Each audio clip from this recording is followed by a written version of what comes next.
どうも、浦沢直樹です。大変ご無沙汰しております。ついに10月28日にプルートが解禁ですって。嬉しいですね。プルートっていう作品はですね、手塚先生が書いた鉄アトムのドラマの中で2003年に鉄アトムが誕生したっていう設定なんですね。その2003年にアトム誕生生誕を祝うじゃないかって手塚プロダクションの方から漫画界みんなでお祝いするにあたってなんかやってくださいみたいな話があったんですね。その時僕がね、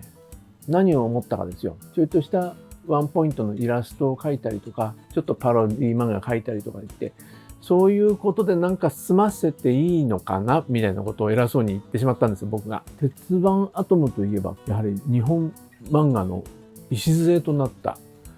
作品ですから、アトムの草案の中に地上最大のロボットっていう名作があるんですけども、地上最大のロボットをリメイクするぐらいの気骨のある漫画家はいないもんかねなんつって。そしたら、その時に集まっていらした編集者の人たちとかがみんなして、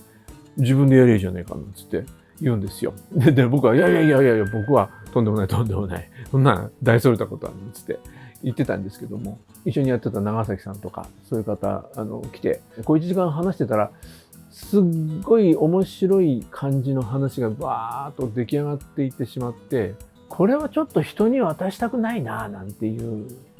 いじましい気持ちが上がってきまして、思い浮かんだ話をちょっとイメージボード的に書いたものを手塚先生の息子さんの手塚誠さんにお送りしてですね、そしたらですね、半年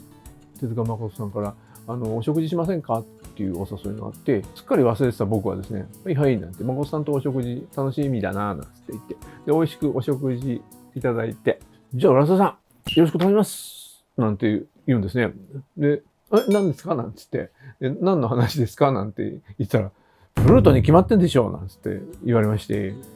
あれやるんですかってなって、その瞬間からですね、ものすごいプレッシャーがズーンときまして、ものすごい具合悪くなってきて、全身にジンマシンできまして、なんでこんな具合悪くなんだろうって思うと、やはりね、手塚治虫先生の作品ですから、手塚治虫ファンっていうのがこの世にもう何万といるわけですよ。でそういう人たちの心の罵声がですね、僕にクワーって襲いかかってきて、それがまあプレッシャーになって、それがジンマシンになりみたいな感じかなって思ったんですけど、ふっと気がついたらですね、人生を変えられるような感じで手塚治虫先生の火の鳥を読んでいたこの中学校2年ぐらいの浦沢少年がね、僕に対して一番どぎついディスりをですね、心の中でしてたんじゃないかと。お前、下手なもん書いたらただじゃ置かないからなって、あの声は浦沢少年の声だっていうことに、はたと気づきましてですね、本当に大変なプレッシャーでしたね。それでもね、書いてる最中、手塚先生がいつもこう覗き込んでくれてるんですね。浦沢氏、それは違うと思いますね。なんつっていうことを言ってくるんですね。もう、本当勘弁してくださいっていう感じで書いてましたけども。また、容赦いいのに、手塚先生の作品をお預かりしたなら100万部いかなきゃなんつって言ったもんだから、それもジンマシンに拍車をかけてしまいましてですね。えらい目に遭いましたけども、この作品は本当によく頑張って書いたなと。二度とはこのような作業はしたくないなっていうふうには思っておりますけども、ぜひぜひその浦沢がとんでもないものに挑戦したんだなっていうことを見ていただけるとありがたいですね。今日はですね、最近はもう僕ほとんどカラー彩色デジタルになってきちゃってるところもあるんですけども、当時ね、途中まで手塗りなんですよ。で、途中からカラーデジタル処理になってるんですね。まだこの頃手書きの部分が結構あるんだなと思って、そうか。これはこの YouTube で皆さんに手書きして色つけるところっていうのを見てもらうっていうのも面白いんじゃないかなと思って、今日は久々に手書き色塗り作業を皆さんに見ていただきましょう。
で、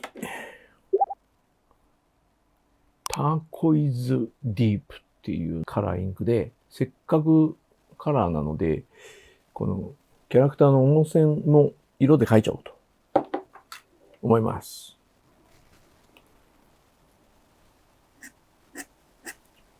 SF なので、ちょっとこのブルーな感じの、深いブルーな感じで。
OK。じゃあこれを乾かしましょう。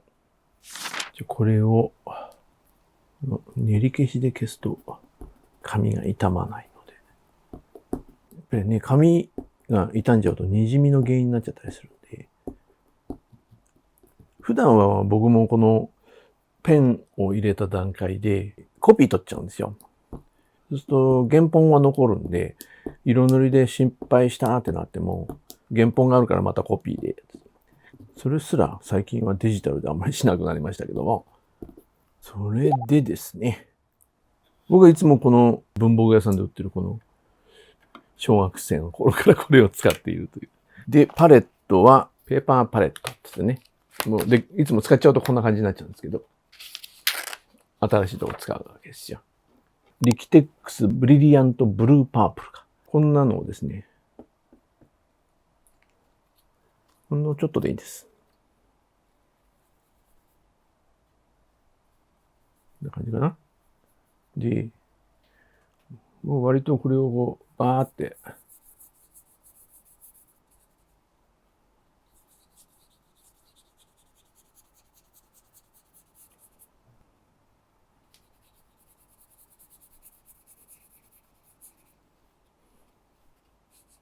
下地を塗っちゃうんですけどね。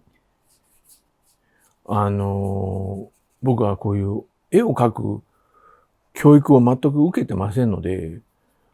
全部我流なんですけど、これなんでこういう風にするかというと、ブルーパープルの色が下地にあると画面の色調が決まってくるっていうね、とりあえずこの方向で行こうみたいなね、そういう感じで塗っております。パソコンでやるときもこの塗り方をするんですよ。レイヤー1は全部これが乗っかってるんです。いいかな。次にこのライトポートレートピンクっていうので、先にちょっと肌の質感を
これはバーントシェンナ。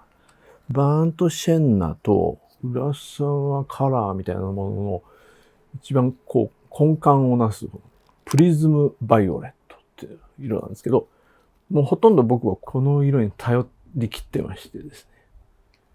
バーントシェンナとプリズムバイオレットをちょっと混ぜるの好きなんですよ。例えば。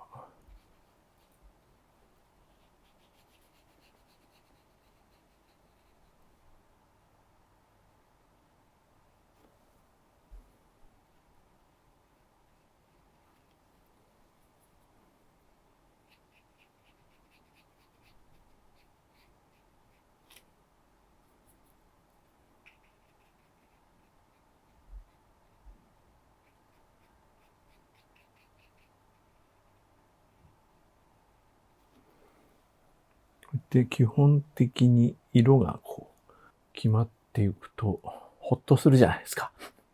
どうしましょうって途方に暮れてたのが少しずつね。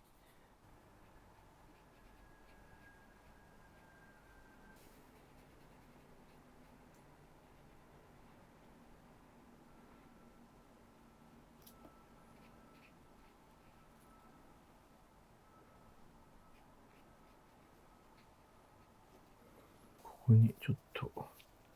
黒系の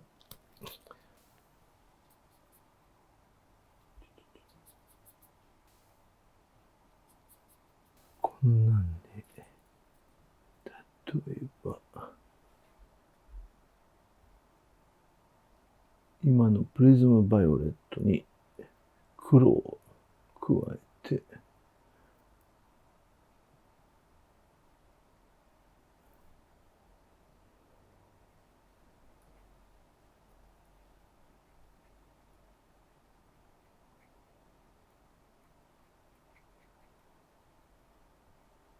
頭に取り掛かっちゃう。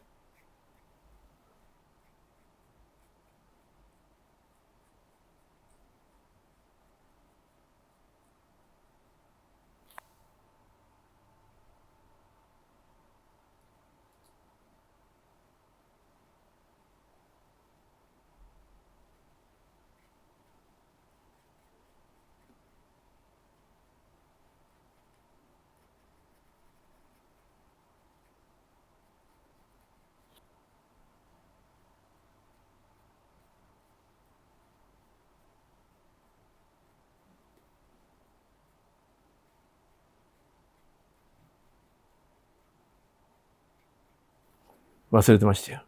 この間もラジオで言ったこれをつけるんですよ。ベタベタしないんですよ。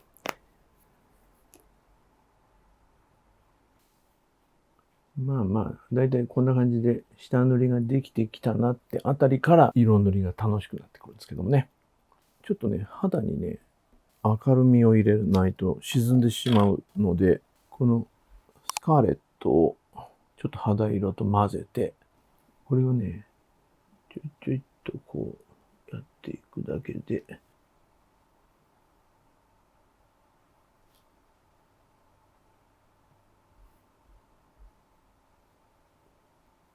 後々、これは消えていってしまうんですけども、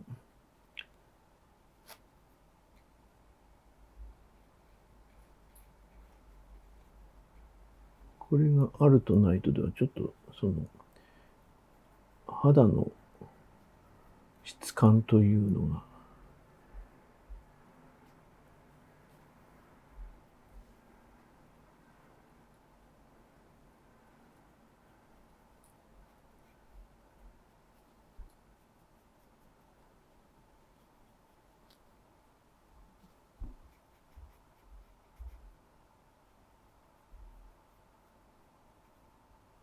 これでここらね、もうバックいくか。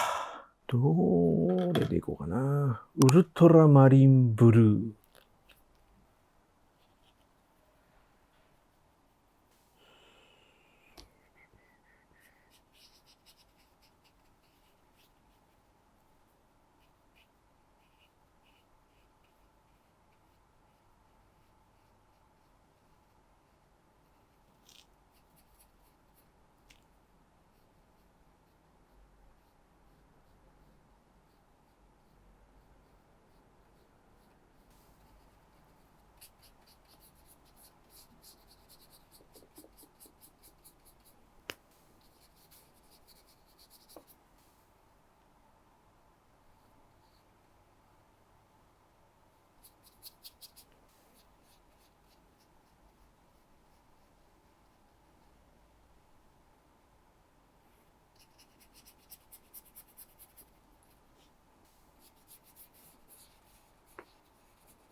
でここにも浦沢カラーと言われるこの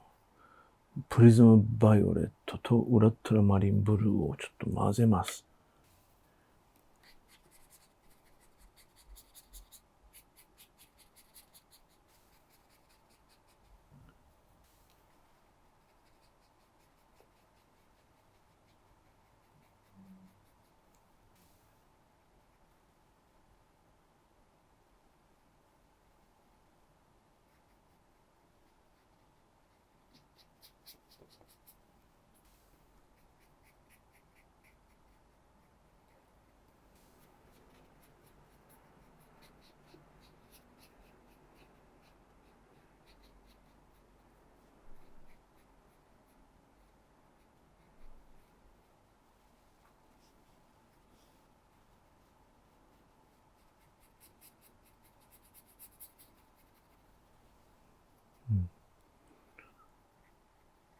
これは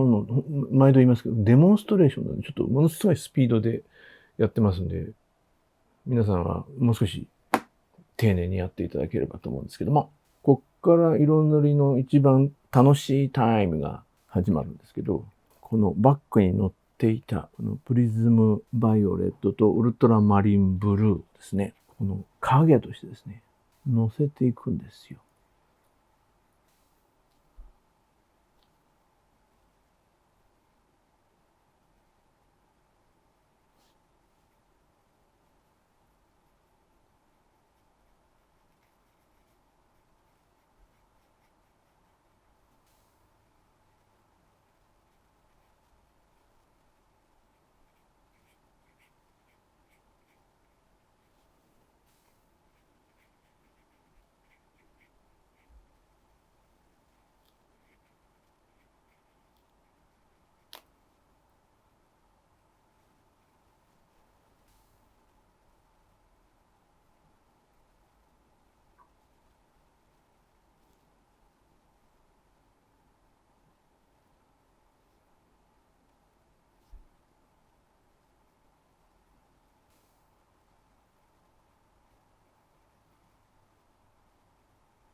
ここによく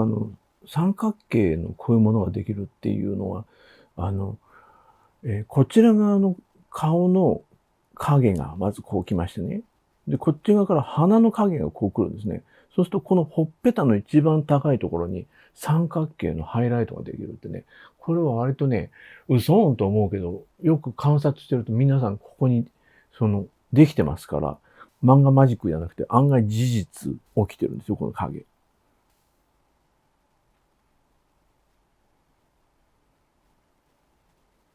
で、ゲジトさん、メモいっちゃっていいかな。同じ系列の。うん。で、この絵、じゃあどうしようかなって描きながらずっと考えてたんですが、最終的に、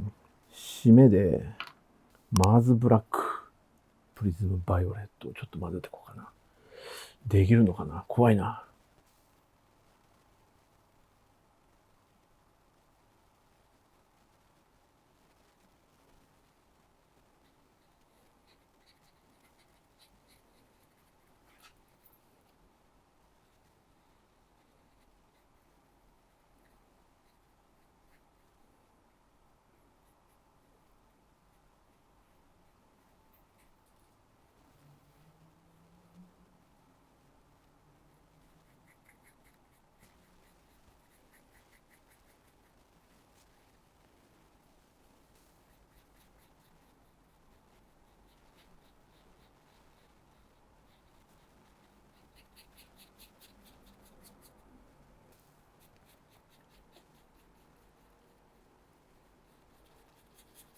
黒が足りない。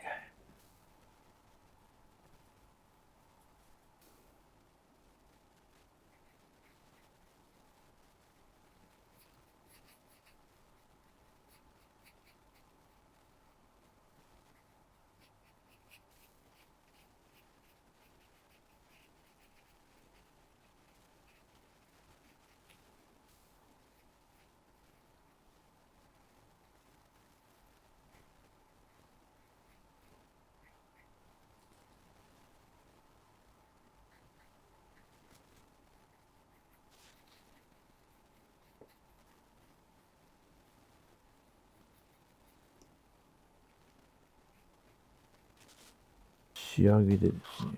色鉛筆ですね。で、これでこう、ちょっとこういうふうにやって、重線をなんかちょっとこう、保管するというか、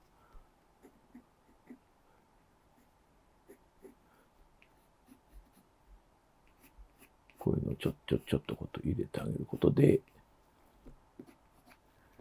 これがやっぱりアナログの醍醐味といいますか、線に立体感も出てくるし、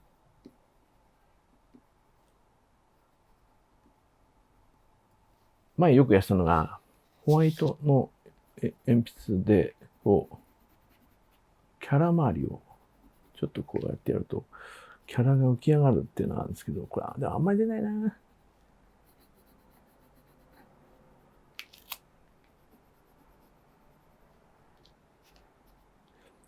破けてきちゃう。こういうのも事故としてね。こういうとこ大事ですもんね。ちゃんと尖りたいとこは尖りたいですよね。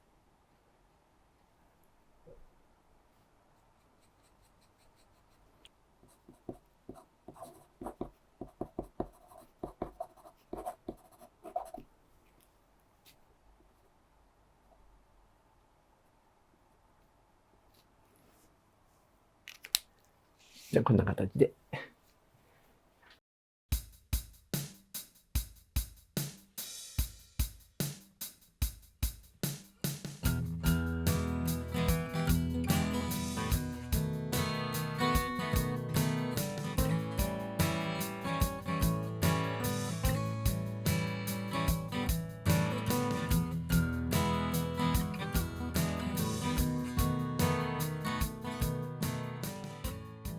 はい。というわけで、決死の一発色塗りというものを見ていただきましたけども、やはりですね、色塗り今もうデジタルになったもんですから、もうデジタルはもう後戻りができるんですね。後戻りができるっていうことほど、この色塗りに有利なことはなくて、もう少し色が違う、この色とか言ってやり直すことがどんどんできるんですよね。だからそれは本当にデジタルはいいんですけども、手塗りっていうのの後戻りのできない感、事故も生みますけど、奇跡も生むわけですよ。一点物の絵を作るっていうのはね、絵描きとしてはこれ以上の楽しみはないんじゃないかなと思いますので、皆さんも手書きの色塗りちょっとチャレンジしてみてはいかがでしょうか。ではまたの機会に。10月28日配信ということで、カラー完全再録。知ってる人は知ってる旧豪華版ってやつで、っていうところでカラーがあるんですけど、もちろんそれも全部再現されてると。で、今回イラストギャラリー用意してありまして、旧豪華版で使用していたカラー表紙のようなものですとか、手塚誠さんにお送りしたイメージボードで描いたものですとか、キャラクター設定、そういうのも見れるような形になっておりますので、お楽しみいただけると嬉しいです。